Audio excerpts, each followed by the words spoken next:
This is Wild About Utah. When I started writing for Wild About Utah, I made myself a promise that each piece would be a journey of learning. This meant I had to actually get in my car and go learn something. This month, my journey led me to a venerable old apricot tree in a quiet neighborhood in southwest Logan. I was tagging along with volunteers from Utah State University's club, Harvest Rescue. Harvest Rescue is a community engagement club dedicated to harvesting fruits and vegetables that would otherwise go to waste, and then distributing the produce to people in need. Last week's journey began with a phone call from owners of a house in Logan who had moved. The new owners had not yet moved in. The apricot tree next to the house was bursting with apricots ready to pick. Harvest Rescue posted the address on its volunteer page and a note to be there at 7:30 a.m. on Monday morning. 5 pickers showed up. The tree hadn't waited for us. Lots of ripe apricots had fallen to the ground. "Not a problem," said the lead volunteer.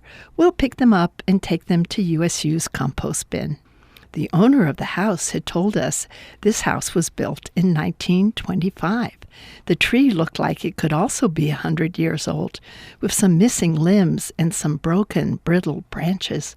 But the apricots kept coming.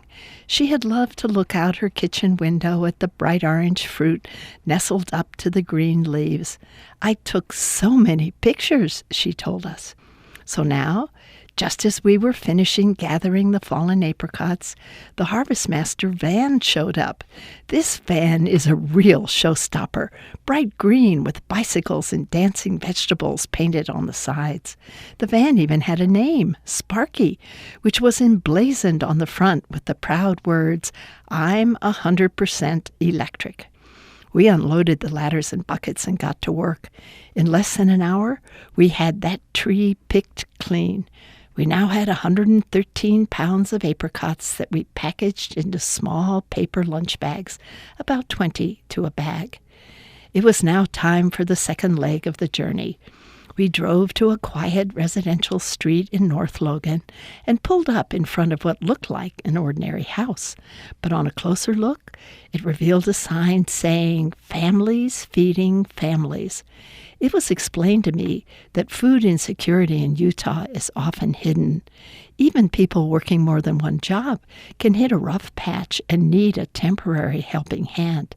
Families Feeding Families reaches out to these people by operating 4 porch pantries in Cache Valley. Their sign says, "Take what you need, leave what you can. No questions are asked." This house had devoted the entire left side of its wraparound porch to shelves of canned, donated goods and other items. Around the corner was a working refrigerator-freezer. We put the apricots in the refrigerator because they were ready to eat. The next day, I couldn't resist going by the house and peeking into the fridge. Most of the apricots were gone. The circle of giving was complete. I felt a little overwhelmed to have been able to witness such kindness and concern for others on the part of the USU volunteers and the community residents. Then I heard that someone had shared a recipe for apricot sauce on the Families Feeding Families website. This recipe had worked out well for her, and for me, it was one more reason to smile. This is Mary Hears, and I'm wild about living in Utah.